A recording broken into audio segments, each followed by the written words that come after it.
Amigas y amigos, bienvenidos todos, saludos cordiales, bienvenidos a una nueva emisión de TVL Noticias. Hoy queremos proponer a ustedes un debate alrededor del proyecto de ley sobre seguros médicos y medicina prepagada. En esta ocasión me acompaña Ramón Bravo, periodista de la radio de la Asamblea Nacional. Bienvenido, Ramón. Gracias, señora Belkis. Listos entonces para esta nueva jornada. Así es, y para efectos de este debate están con nosotros además la asambleísta por el Movimiento Alianza País, Pamela Falconi, y el asambleísta por el Movimiento Creo, Miguel Moreta. Bienvenidos. Muy gentil, muchas gracias. Y un poco para poner en contexto el tema de este debate, queremos recordar que el proyecto de ley sobre medicina prepagada y seguros médicos inició su tratamiento en el 2014. La Comisión del Derecho a la Salud es la encargada del trámite correspondiente. El documento propone, entre otras cosas, incluir a personas de la tercera edad y con discapacidad en los planes de medicina prepagada y así también opciones para que un ciudadano pueda presentar reclamos por el incumplimiento de contrato, la eliminación del periodo de carencia para mujeres embarazadas, entre otros elementos. Estos y otros temas han generado discusión entre los asambleístas. Vamos a revisar de inmediato el siguiente reportaje. El proyecto de ley de medicina prepagada y seguros médicos fue presentado por iniciativa de la asambleísta Pamela Falconi. La propuesta busca garantizar la seguridad integral y los derechos de los consumidores mediante la regulación de la prestación de dichos servicios. El documento, entre otras cosas, establece la obligatoriedad para que las empresas cuenten con una cartera de seguros obligatorios. Así lo explica Pamela Falconi. Donde se incluya medicina general, terapia intensiva, insumos médicos, quirúrgicos, medicamentos, atención ambulatoria. Aspecto que generó dudas y cuestionamientos por parte de legisladores de la oposición como Andrés Páez y Byron Pacheco. Si bien no se pueden comparar unos seguros con otros, es evidente que no se pueden otorgar seguros a determinadas enfermedades por el costo que representan. Vamos a desincentivar al sector privado que está en su derecho también de invertir. Sin embargo, las oficialistas Blanca Argüello y Rosana Alvarado defienden la iniciativa en garantía, dicen, del cumplimiento del derecho a los usuarios. Si no establecemos los mínimos de atención que tiene que prestar o las mismas prestaciones que tiene que ofrecer estas empresas, nosotros estaríamos yéndonos en contra de un derecho constitucional que está consagrado. Lo que ahora se ha incorporado es que a partir de los pacientes que necesitan tratamientos oncológicos, los seguros tengan que cubrir las cirugías reconstructivas. El proyecto también incluye la prohibición para el periodo de carencia en caso de embarazo, que no exista límite de edad para quienes deseen contratar estos servicios e incluir el principio de portabilidad para que quienes abandonan el servicio y deseen retomarlo luego de unos años, se les reconozca los aportes efectuados con anterioridad. Sin embargo, el tema que generó debate es el capital mínimo para la constitución de las empresas de medicina prepagada, que se considera sea de $1 millón. Así lo explica el asambleísta Víctor Medina. Nosotros jamás vamos a pensar en cerrar una sola compañía de prestación de servicios en este sentido, pero también tenemos que regularla. Sabemos perfectamente que en el mercado hubo mucho abuso y eso es lo que queremos justamente evitar. Para el cambio de esta disposición se considerarán criterios de empresas pequeñas que podrían quedarse fuera. Sin embargo, estas contarían con un plazo prudencial para cumplir con este requisito. Lorena Espinosa, TVL Noticias.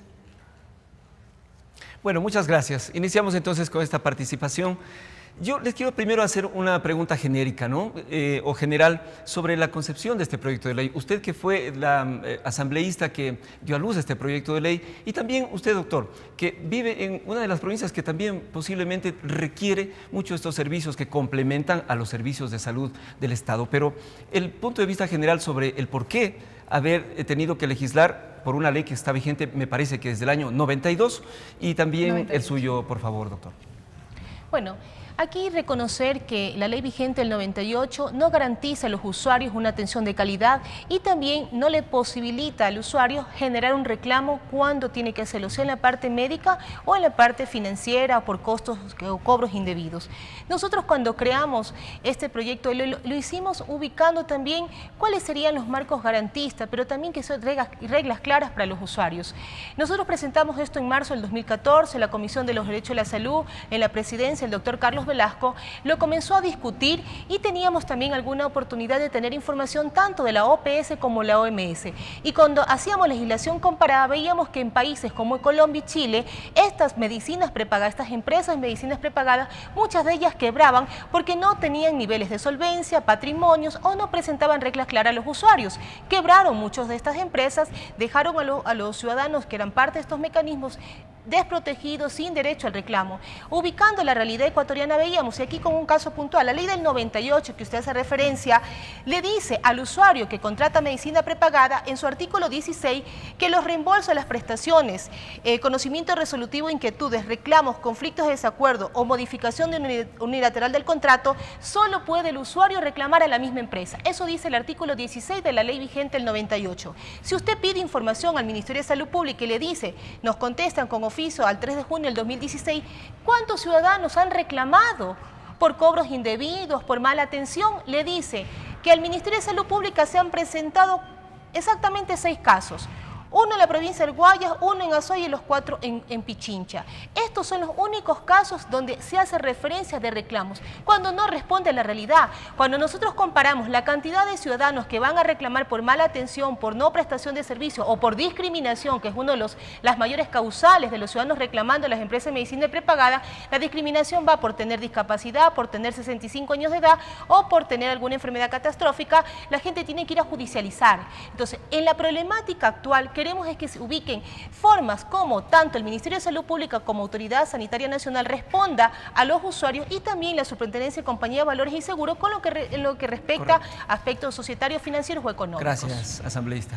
Doctor. Bueno, a mí me parece que de la falta de regulación y de los vacíos legales que pudieron haberse registrado en la ley anterior, se ha pasado a una excesiva regulación, a una regulación asfixiante, a una especie de estrangulación legal, porque hay cosas contradictorias como estas, por ejemplo.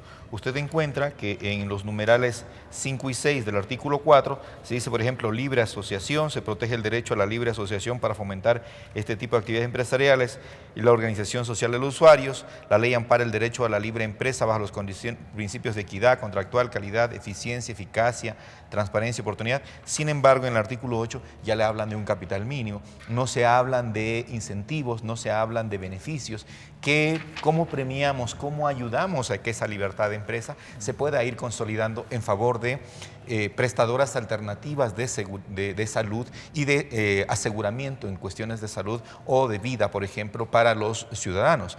Mire usted que desde la propuesta de que se incluya esto como parte del Sistema Nacional de Salud Pública, incluyendo el rubro de seguros, se está haciendo una extralimitación, porque este segmento ya se encuentra regulado, ya se encuentra protegido por la Ley de Mercado de Valores, Seguros, etcétera, cosas, por un lado. Y por otro, que en la realidad general, el Ecuador, si nosotros ponemos este rato en el buscador Google, ¿sí? 20 mejores empresas prestadoras de medicina prepagada o 20 mejores hospitales de Latinoamérica, no aparece uno solo. ¿Por qué? Porque hemos querido regularlo todo y, sobre todo, no hemos observado puntualmente un eje transversal que es la autosustentabilidad. Sí, ciertamente que antes no se imponía la obligación de atender, por ejemplo, enfermedades catastróficas o preexistentes, etcétera, cosas, pero ahora pasamos al financiamiento de servicios prácticamente de todo, o sea, no es lo mínimo, sino lo máximo, lo que aspiraríamos incluso que lo haga los hospitales del Seguro Social, del Instituto Ecuatoriano de Seguridad Social y del Ministerio de Salud Pública, pero ocurre que eso no es así. Yo soy paciente de una enfermedad catastrófica y obviamente por el hecho de estar afiliado tengo que ir a pedir permanentemente medicina en el Instituto Ecuatoriano de Seguridad Social, en uno de sus centros ambulatorios, y resulta que me ha tocado varias veces esperar 2 meses, 3 meses para que me den las medicinas. Entonces, como que se quiere la carencia del sector público, los manifiestos vestigios o resultados de ineficiencia, de falta de cobertura, de falta de calidad y calidez de la que se habla, ¿sí? Se la quiere trasladar a emprendimientos privados. Gracias, doctor. Vamos a ir desmenuzando entonces los asuntos que ustedes ya los han puesto Así es, y el doctor Moreta ha señalado al menos un elemento que generó amplio debate durante el tratamiento de este proyecto de ley asambleísta Falconilla, el que tiene que ver con el capital mínimo para la constitución de las empresas. Inicialmente se planteaba que este capital mínimo sea de $800.000, se llegó a establecer en uno de los informes que alcance el $1.500.000 y hasta se llegó a plantear el $1.000.000. ¿Por qué ha generado tanto debate este tema? Bueno, aquí solamente para ir respondiendo también que los ciudadanos resuelvan sus inquietudes en este debate, claro que sí. Decirle que el mecanismo que Miguel Moreta plantea son distintos. Uno son las empresas de medicina prepagada y otras son las empresas de seguros que ofertan salud.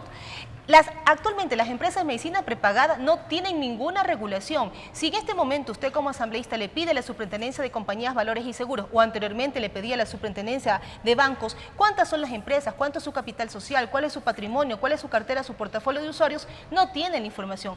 Eso lo dijo en la comisión el ex superintendente de Banco, Pedro Solines, claramente. Estas empresas vuelan por debajo del radar, fueron a mi despacho y me pidieron que no quieren ley. Claro, mejor no pueden estar con una ley del 98 que no tiene reglamento. O sea, no se puede aplicar, no tiene mejor escenario que el actual. En lo que corresponde al capital social mínimo, es lo que dicen las autoridades de regulación. No lo está inventando ni la comisión, ni ha sido simplemente una postura dentro de la banca del país. La superintendente de Valores y Compañías, Sol Mansur, nos comentó en una reunión de bloque que ha hecho una corrida financiera a estas empresas y que todas estarían en posibilidad de tener un capital social mínimo de $1.500.000.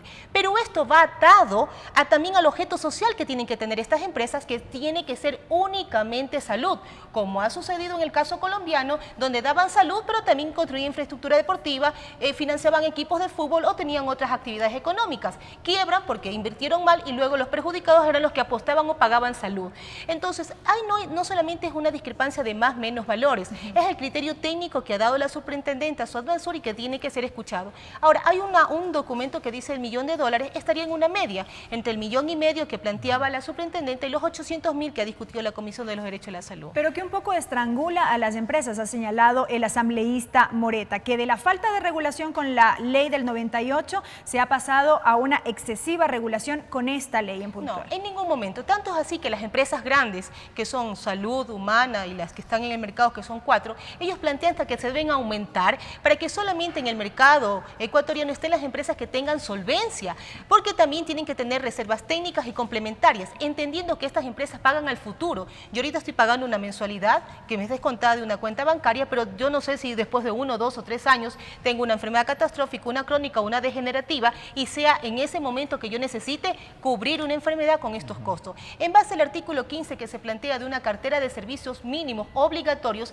es lo que ellos tienen que plantear. ¿Qué es lo que pasa? Echa la ley, echa la trampa. Decían, sí, le cubrimos hospitalización, pero no me pagan la consulta al médico. Me cubren la cama hospitalaria, pero no me cubren los exámenes médicos. Deben plantearle con claridad en los contratos, como está estipulado en la ley, cuál es el marco general de las prestaciones. Luego el usuario puede entender y puede llegar a acuerdos, porque hay planes familiares, empresariales o corporativos, y de acuerdo a mis necesidades, a lo que yo pueda necesitar, es lo que yo puedo contratar. Tanto así que en lo que corresponde, solamente para plantearle, debe ir en concordancia a la problemática de salud nacional. Tú sabes que existen problemas, por ejemplo, de adicciones en la clase media, en todos los estratos sociales, no solamente a veces vinculamos estratos quintiles más pobres.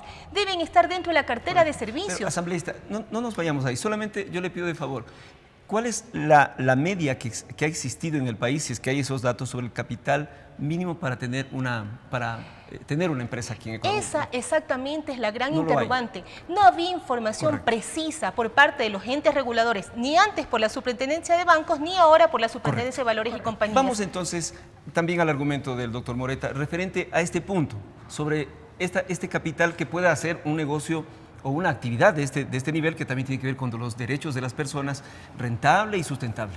Bueno, a confesión de parte, relevo de prueba, nos ha dicho Pamela que esta es una ley que viene del 98 y que sin embargo no tiene reglamento. Yo quiero recordarle que ellos llevan 10 años en el poder y esa es una responsabilidad exclusiva del presidente de la República a través de los ministerios del ramo, en este caso el Ministerio de Salud. Si en 10 años no ha sido capaz de hacer un reglamento para cubrir, aunque sea temporalmente, ese aparente vacío legal, pues hay data de que estamos en muy malas condiciones, estamos en terapia intensiva, excesiva en cuanto al régimen de salud.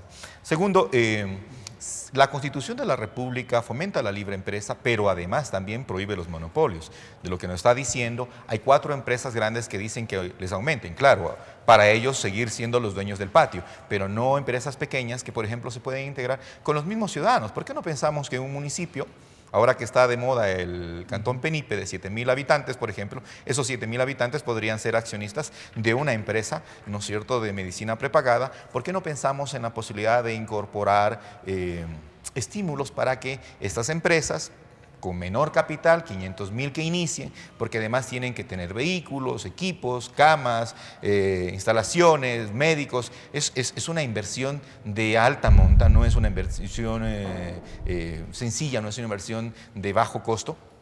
Deberían tener la posibilidad de hacer ese emprendimiento, ¿no es cierto? Ojalá en algún momento se puedan establecer como en Colombia, ya que está citando recurrentemente Pamela como ejemplo, ¿sí? En Bucaramanga existe la zona franca Fosunac, donde varia gente hace inversiones, hay este tipo de sistemas y le garantizan a la gente. Cuando me habla de que, por ejemplo, mucha gente, muchos ciudadanos tienen problemas de adicciones a las drogas, yo puedo contar una anécdota. Cuando preparábamos el Código Orgánico Integral Penal, fui al Centro de Rehabilitación Social de Santo Domingo y me decían el director que desgraciadamente de cada 10 privados de libertad que salían de la cárcel, 6 de ellos regresaban antes del año nuevamente. Pero le pregunté al señor Yepes, me parece que era el secretario ejecutivo del CONCEP anteriormente, no me acuerdo el nombre, ¿sí? Él admitió que apenas habían 5 centros especializados de atención de adicciones en el país, a cargo del Ministerio de Salud en coordinación con el centro, con el Consejo Ejecutivo desde entonces. Es decir, entonces hay una deficiencia permanente y ahora lo que se pretende es lo que no cubre, lo que no puede dar ni el sistema de la seguridad social, ni el sistema de la salud pública, porque están muriendo literalmente nuestros conciudadanos en las puertas de los hospitales o con unas asignaciones de citas demasiado extensas, demasiado largas. ¿Usted cree que estén muriendo las personas en los hospitales, doctor? Pero por supuesto que sí. Bueno, doctor, pero hay que regular esto, porque tampoco no se puede mantener a la discrecionalidad. Y llama la atención de alguna manera, doctor, hemos vivido tiempos altamente difíciles. La última década del siglo pasado tuvo como consecuencia que muchas empresas quebraron por la dolarización, por la quiebra de la banca, pero nunca supimos de una empresa prestadora de medicina prepagada o seguros de salud que haya tenido un quebranto, sino que por el contrario ha tenido un buen desempeño en muchos de los casos, porque cada vez más gente, debido a las carencias del sector público, fue al privado. Es decir, ha habido un manejo bueno, se nota mucha responsabilidad en torno al negocio, ¿no? Pero no es que ha existido una terrible situación para este tipo de empresas. Es decir, hay que llegar a una regulación, doctor. Totalmente de acuerdo, sí. Pero esa regulación tiene que ser sin amenaza de la propia sobrevivencia de la empresa ni del beneficio a los Ustedes tampoco han contado con datos tampoco. A los usuarios. ¿Por qué? Mire usted, si le asignáramos, por ejemplo, la posibilidad de que realicen importación de medicinas. Yo acabo de tener una familia mía, una persona muy querida, sí, interna en un hospital, le querían hacer una amputación de pierna, se le salvó, sí, pero sus medicamentos estaban en Colombia, no habían aquí en el mercado.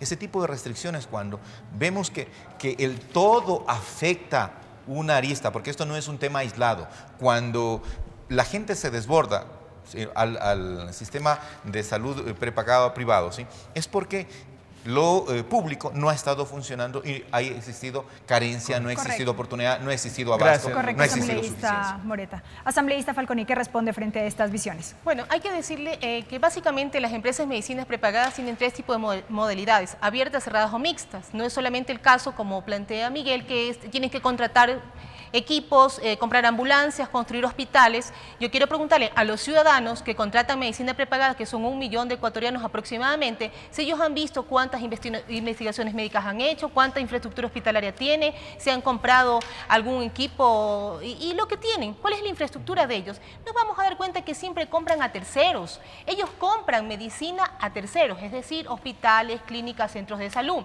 Nosotros tenemos que poner reglas claras. Aquí no queremos irnos en contra de la empresa, aquí no hay que asfixiar. A las empresas de medicina prepagada les ha ido bastante bien en este país, son 30 años que han estado trabajando. Y de ellos contaban como una anécdota, como usted hacía referencia en un momento, en la década del 98, cuando quebraron los bancos, las empresas de medicinas prepagadas no quebraron, porque les iba bastante bien. De los montos en las corridas que ellos plantean, han facturado 340 o 360 millones en los años anteriores, por año.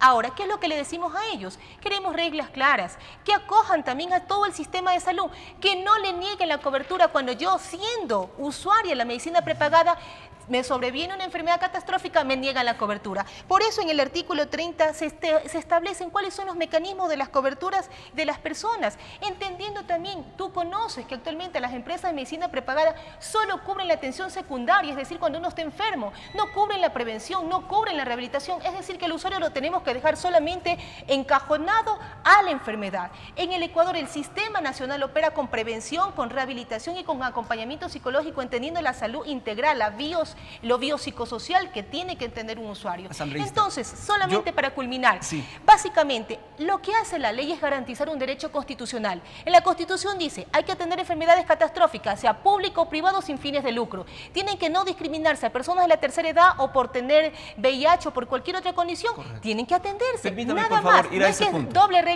reglas, una para medicina prepagada y otra para el sistema público. Permítame ir a ese punto, que precisamente se pueden complementar aquí ideas.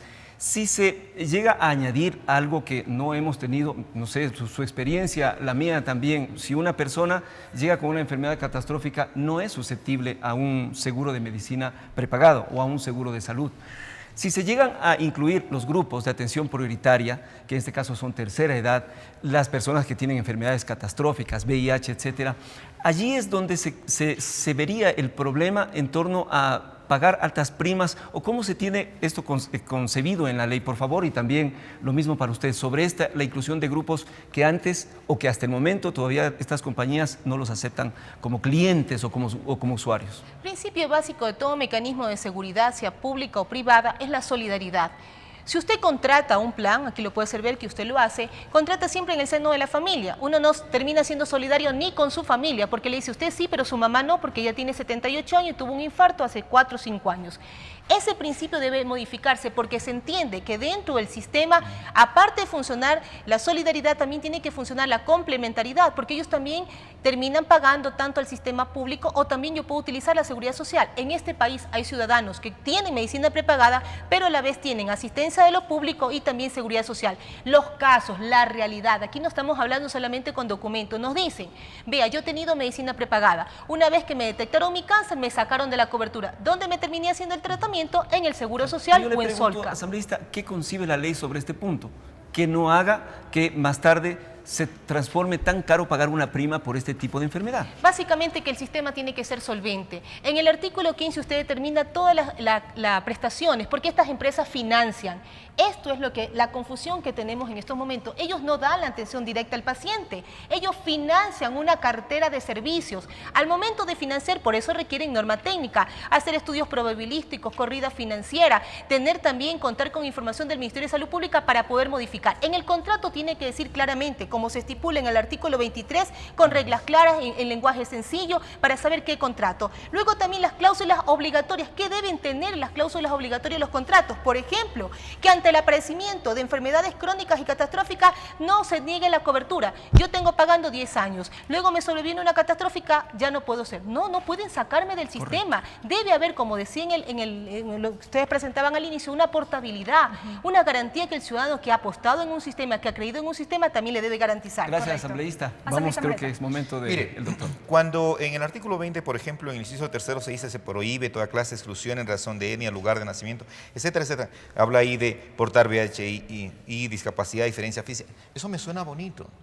Pero un tema de responsabilidad integral, no media responsabilidad, es decir, también cómo lo voy a financiar, cómo le doy facilidades para que ese tema que se está deslindando, lo está endosando el Sistema Nacional Público de Salud, lo puedan atender en buena forma. Porque Pamela ha dicho una gran verdad, estas oferentes de sistemas de medicina prepagada, ¿sí?, generalmente no prestan la atención de salud directamente, sino hacen a través de cero. Pero precisamente porque la inversión para poder poder brindar salud de forma directa, de forma propia, ¿sí?, es absolutamente multimillonaria. Si, por ejemplo, pusiéramos en fuentes de financiamiento, aquí habla en el artículo de recursos propios provenientes de su capital social, aportes, cuotas, empréstitos y más medios financieros solitarios. Pero ¿por qué no ponemos aquí, por ejemplo, créditos internacionales con exoneración de impuestos para que puedan contratar no al 15%, no al 10%, sino al 3%? Y entonces sí se vuelve un negocio en la que pueden ir implementando la infraestructura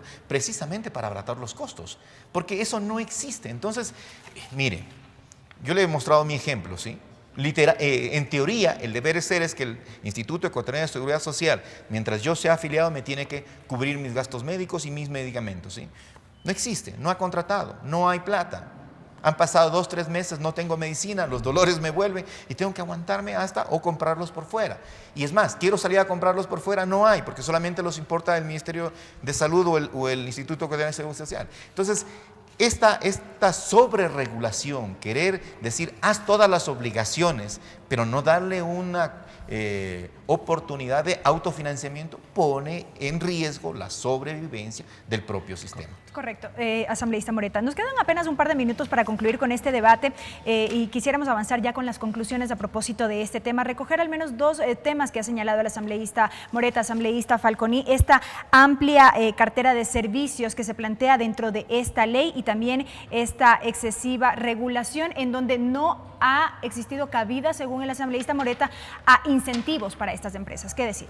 Bueno, aquí hay que enfatizar que en este debate que ha sido durante 2 años hemos contado con valiosos aportes como la Organización Panamericana de la Salud y también la Academia. La Organización Panamericana de la Salud ha sido muy explícita y con documentos y con toda la legislación comparada que nos ha hecho llegar, nos dicen, mire, esto es lo que se puede tener como cartera mínima de financiamiento, esto es lo que las empresas a nivel internacional lo hacen, pero hay que entender algo. Las empresas de medicina prepagada dentro de la cobertura, es decir, una es la relación que tienen con el usuario y las empresas también tienen una relación con la compra de servicios a médicos, a clínicas. Ambos se quejan, tanto los usuarios la queja porque no sabemos por qué nos aumentan los costos, los precios y por qué nos niegan la cobertura o porque cuando unilateralmente suben los valores no sabemos a quién reclamar. Y por el lado tenemos a las clínicas, tenemos a los médicos, a los staff médicos que dicen, mire, nunca las empresas de medicina prepagada pagan completo una atención. Si mi honorario profesional son 60, ellos me pagan un porcentaje de esa atención. Entonces, no haber claridad, tanto a los sectores, ellos como intermediarios, ganan y vuelven a ganar. Lo que le decimos a ellos simplemente, tengan reservas técnicas, tengan reservas complementarias, tengan niveles de solvencia, tengan patrimonios, tengan capitales sociales para que mi plata que pago mensualmente esté garantizada. Luego, lo que le corresponde a la Autoridad Sanitaria Nacional es real. Las direcciones provinciales, de acuerdo a la ley vigente en el artículo 15, les dice que tienen que vigilar la calidad. No hay. Correcto. No sucede. Entonces, la ley plantea enfático, claro, preciso, concreto.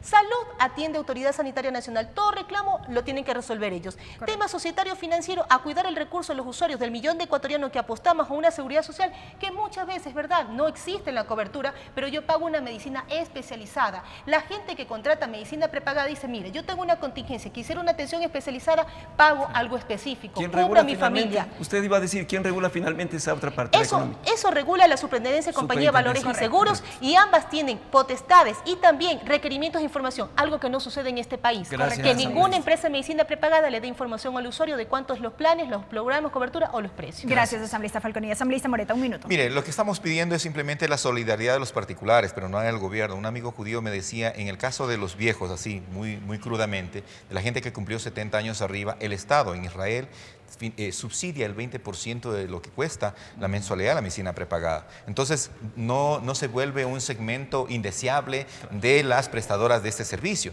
sino que también lo incluyen. Pero por otro lado, miren, ¿a qué me refiero cuando existe excesiva regulación y drasticidad? Si usted revisa el artículo 49 de sanciones, pasa de la multa inmediatamente a la disolución y liquidación forzosa en las compañías. O sea, ¿es así?